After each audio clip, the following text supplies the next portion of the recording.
Halo semuanya, perkenalkan nama aku Pamendik Amira.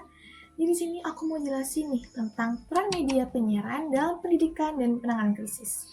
Sebelumnya teman-teman pasti nggak asing kan dengan kata internet dan media. Ya karena kita tahu media itu kan kayak platform seperti Instagram, TikTok, Twitter, YouTube, ya kan? Karena emang semua informasi itu kita biasanya dapat dari sana gitu. Nah, tapi sebenarnya media penyiaran seperti radio dan televisi itu masih punya peran yang sangat penting. Apalagi di zaman sekarang ya, terutama bagi masyarakat yang akses internetnya terbatas. Atau bahkan nggak punya akses sama sekali. Aduh, sedih banget ya. Dan yang paling penting, penyiaran ini sangat dibutuhkan saat kondisi darurat. Nah, di video kali ini aku bakal bahas perannya dari sisi pendidikan, penanganan krisis, sampai kolaborasinya dengan pemerintah dan lembaga pendidikan. Let's go! Oke, yang pertama adalah pengertian media penyiaran. Jadi aku mau jelasin nih, media penyiaran itu sebenarnya adalah media yang menyampaikan informasi ke banyak orang sekaligus melalui siaran. Contohnya kayak ya radio dan televisi. Terus kalau dipikir-pikir lagi nih, media ini termasuk klasik ya, karena justru karena itu dia sudah terbukti efektif sejak dulu. Kenapa sih media ini masih sangat penting? Karena menurut saya media ini menjangkau banyak orang dalam waktu bersamaan, cepat dan praktis. Selain itu, radio misalnya bisa diakses tanpa internet, bahkan dengan alat yang sederhana. Makanya, di daerah terpencil itu media penyiaran masih sangat menjadi andalan utama. Lalu yang kedua, aku bakal bahas tentang peran dalam pendidikan. Nah, yang pertama ini, media penyiaran bisa jadi solusi buat daerah yang aksesnya pendidikannya sangat terbatas. Pendidikan itu tetap yang paling pokok, paling penting karena ini berkaitan dengan wawasan seseorang. Dan apalagi itu dikaitkan dengan realitas sekarang ini bahwa kondisi pendidikan Papua itu tidak saja terbelakang ketika dibandingkan dengan daerah-daerah lain, tetapi juga bahkan ketika dibandingkan dengan sesama daerah di wilayah Papua. Coba bayangin, ada daerah yang sinyal internetnya susah, bahkan listrik pun kadang tidak stabil. Nah, di kondisi seperti itu, belajar online jelas menjadi tantangan yang besar. Nah, disinilah radio bisa jadi solusinya. Siswa tetap bisa mendengarkan materi pelajaran lewat radio. Walaupun sederhana, tapi hal ini tuh sangat membantu bagi mereka yang kesulitan untuk belajar. Nah, yang kedua ini sebagai media pembelajaran jarak jauh. Kita bisa lihat contohnya waktu pandemi COVID-19. Saat itu hampir semua sekolah diliburkan ya. Terus sekolah jadi online dan tidak bisa datang ke kelas seperti biasa. Tapi proses belajar tuh masih harus tetap berjalan. Akhirnya banyak negara termasuk Indonesia memanfaatkan televisi dan radio sebagai media pembelajaran. Seperti program belajar dari rumah ditayangkan di TV nasional. Materinya disesuaikan dengan jenjang pendidikan, jadi siswa tetap bisa mengikuti pelajaran dari rumah.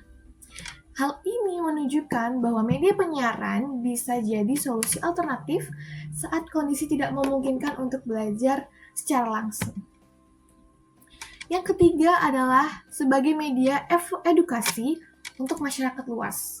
Nah, media penyiaran tidak hanya untuk siswa tetapi juga untuk masyarakat umum nih. Contohnya kayak edukasi kesehatan, seperti cara menjaga kebersihan, kayak gimana sih caranya untuk membangun rumah yang bersih, isinya bagaimana cara untuk mengelola sampah dengan baik gitu-gitu ya.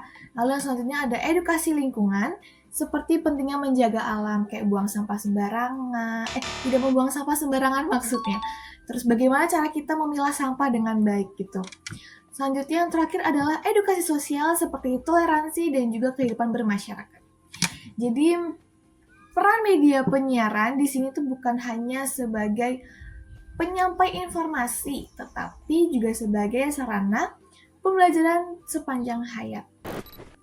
Selanjutnya adalah radio komunitas. Nah, di sini aku bakal jelasin nih tentang radio komunitas. Nah, radio komunitas ini menarik banget karena biasanya dikelola langsung oleh masyarakat setempat. Artinya yang membuat program ini juga orang-orang dari lingkungan itu sendiri. Nah, keunggulan dari radio komunitas ini adalah mereka pakai bahasa lokal, jadi lebih mudah dipahami dan lebih dekat dengan masyarakat juga ya.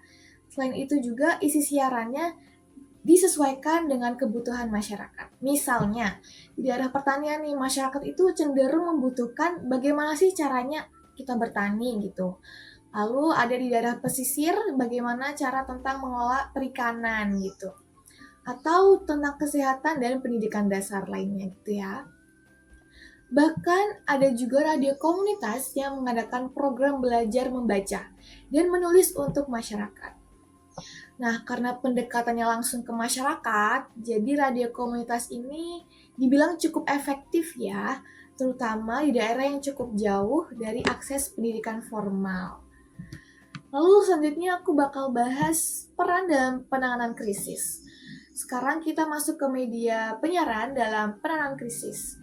Ini bagian sangat penting ya, karena dalam situasi darurat nih, kayak bencana alam, terus media penyiaran sering jadi sumber informasi yang utama. Kenapa sih? Karena akses internet bisa saja putus, ya kan? Jadi radio tuh masih bisa layak untuk digunakan. Nah, yang pertama, media penyiaran berperan dalam menyebarkan informasi darurat nih. Misalnya, peringatan dini bencana, lalu informasi jalur evakuasi, dan yang terakhir ini kondisi terkini di lokasi.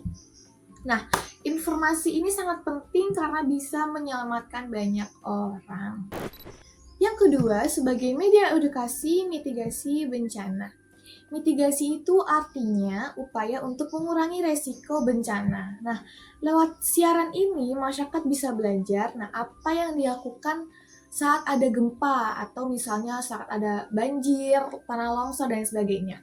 Dan kemanakah harus evakuasi saat banjir, terus gempa dan sebagainya gitu ya, dan bagaimana cara menghadapi kondisi yang darurat. Nah, pengetahuan ini sangat penting terutama bagi masyarakat yang tinggal di daerah rawan bencana. Yang ketiga, membantu menenangkan masyarakat. Dalam situasi krisis, orang cenderung panik ya kan. Kayak gimana sih kok ini tiba-tiba gini, aduh aku harus gimana ya, aku harus gimana, jadi panik gitu. Nah, media penyiaran bisa membantu dengan memberikan informasi yang jelas dan terpercaya. Dengan begitu, masyarakat bisa lebih tenang dan tidak mudah terpengaruh oleh berita yang belum tentu benar gitu. Nah, selanjutnya adalah peran televisi. Nah, kita bakal bahas televisi. Yang tadi kan kita bahas radio nih. Kita selanjutnya bakal bahas televisi ya. Nah, televisi ini tuh punya keunggulan di bagian apa? Di bagian visualnya kan. Kalau radio tadi kan cenderung ke suara, cenderung ke audio ya. Sedangkan kalau televisi ini tuh ada audio dan ada visualnya juga. Jadi kita lebih tertarik gitu. Dan orang-orang tuh cenderung bisa melihat langsung kondisi di lapangan. Nah, misalnya siaran langsung dari lokasi bencana.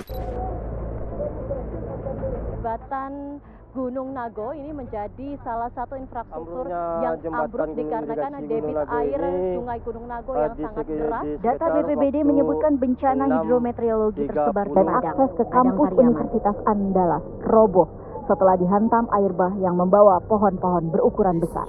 Nah, ini yang membuat televisi sangat efektif dalam situasi krisis. Lalu yang selanjutnya adalah kolaborasi. Selanjutnya kita bahas kolaborasi. Nah, gimana sih? Maksudnya apa sih? Nah, media penyiaran itu kan biasanya nggak jalan sendiri kan ya. Mereka itu sering bekerja sama dengan berbagai pihak, terutama dengan pemerintah. Kebutuhan publik akan keterbukaan informasi terus meningkat. Melihat hal tersebut, Kementerian Pendayagunaan Aparatur Negara dan Reformasi Birokrasi Republik Indonesia, Kemenpan RB, terus berupaya menciptakan sinergi komunikasi publik yang efektif bersama dengan media. Kemenpan RB mengadakan focus group discussion yang mengangkat tema sinergi bersama ciptakan komunikasi publik yang efektif. Kemenpan RB menjelaskan pentingnya peranan media dalam penyebaran informasi yang akurat kepada masyarakat. Oleh karena itu, upaya membangun komunikasi yang baik dengan media dilakukan melalui forum-forum bersama untuk penyampaian informasi kepada khalayak. Nah, media digunakan untuk menyampaikan kebijakan, informasi kesehatan, atau himbauan kepada masyarakat. Kedua, biasanya tuh berkolaborasi juga dengan lembaga pendidikan. Nah, media bisa digunakan untuk menyiarkan program pembelajaran nih. Contoh nyatanya kayak misal waktu pandemi COVID-19. Penutupan sekolah ini Tugas berlaku sekolah selama yang 2 harus minggu. dikerjakan di rumah masing-masing. Aktivitas belajar akan dilakukan dengan metode jarak jauh. Bahkan ujian sekolah dan ujian nasional pun akan ditunda untuk menutup kegiatan belajar mengajar di seluruh sekolah di wilayah DKI Jakarta. Tim Liputan, CNN Indonesia. Nah, selanjutnya kita bakal masuk ke tantangan, ya kan? Kan gak mungkin nih bakal adem-adem aja gitu, kayak bakal berhasil, tapi pasti juga ada tantangan yang harus dihadapi. Nah, salah satunya itu tantangannya adalah masih adanya informasi yang tidak akurat atau hoax. Nah, kalau media tidak hati-hati, informasi yang disampaikan tuh bisa saja salah dan bisa malah menyebar luas gitu. Selain itu, jangkauan siarannya juga belum merata di semua daerah. Nah, dibandingkan dengan internet, media penyiaran juga kurang interaktif. Artinya, masyarakat tidak bisa langsung memberikan respon atau bertanya. Terus selain itu, aku juga membahas tentang perubahan perilaku masyarakat nih. Selain tantangan tadi dan juga penjelasan tentang radio dan televisi, aku juga membahas tentang perubahan perilaku manusia atau masyarakat dalam mengonsumsi media. Nah, di zaman yang sekarang nih, banyak banget orang yang mau serba cepat dan fleksibel ya kan, apalagi udah adanya internet gitu-gitu. Kayak tinggal scroll Instagram, TikTok, kayak oh banyak nih hot news. Ya itu kan cepet banget ya, padahal tuh belum tahu tuh bener apa enggak gitu. Kalau sekarang kan orang-orang ingin semuanya cepat fleksibel, serba cepat. Nah, kalau dulu kita nunggu jadwal siaran, nah sekarang orang lebih memilih sendiri apa yang ditonton ya nggak? Iya nggak? Ya dong. Kayak kan kita lebih sering lihat TikTok ya, YouTube kan kita cari sendiri, kita mau cari, kita nonton apa gitu, kita mau lihat informasi apa sih yang lagi hot sekarang. Nah, tapi justru di sini media penyiaran punya peluang yang baru. Kayak gimana sih peluang barunya itu? Ya, mereka bisa membuat konten yang lebih singkat dan menarik, menyesuaikan dengan kebutuhan masyarakat, dan menggabungkan siaran dengan platform digital, ya kan? Sekarang kan banyak banget nih, kayak Kompas TV itu mulai masuk ke platform Instagram dan TikTok. Jadi itu gimana caranya mereka membuat peluang agar masyarakat lebih menarik untuk menonton beritanya. Tapi, jadi tuh ini semua bukan kalah, tapi harus beradaptasi gitu. Selanjutnya aku mau bahas juga nih terkait peran generasi muda, ya kan, apalagi kita Gen Z, kita punya peran penting nih dalam perkembangan dan media penyiaran. Karena kita sendiri tuh melek sama teknologi ya kan, terus kita juga kreatif dan kita tuh deket banget sama tren gitu ya, apa-apa tuh kita bikin tren, kita tahu lah. Dan kita tuh bisa berkontribusi juga nih dengan membuat konten edukatif, ikut radio komunitas ya kan, dan juga membuat podcast atau siaran sendiri. Sekarang kan banyak banget nih platform siaran yang bisa kita gunakan dan kita manfaatkan juga. Nah, hal seperti ini tuh bisa berdampak besar bagi masyarakat yang tinggal di daerah terpencil dan aksesnya juga kecil ya. Nah, aku bakal bahas nih contoh nyatanya supaya bisa lebih kebayang ya. Nah, di daerah bencana, radio tuh sering jadi salah satu sumber utama dari informasi. Karena radio sendiri tuh bisa pakai baterai, tidak butuh internet, dan juga tetap bisa digunakan saat listrik mati. Nah, dalam bidang pendidikan tuh juga sama.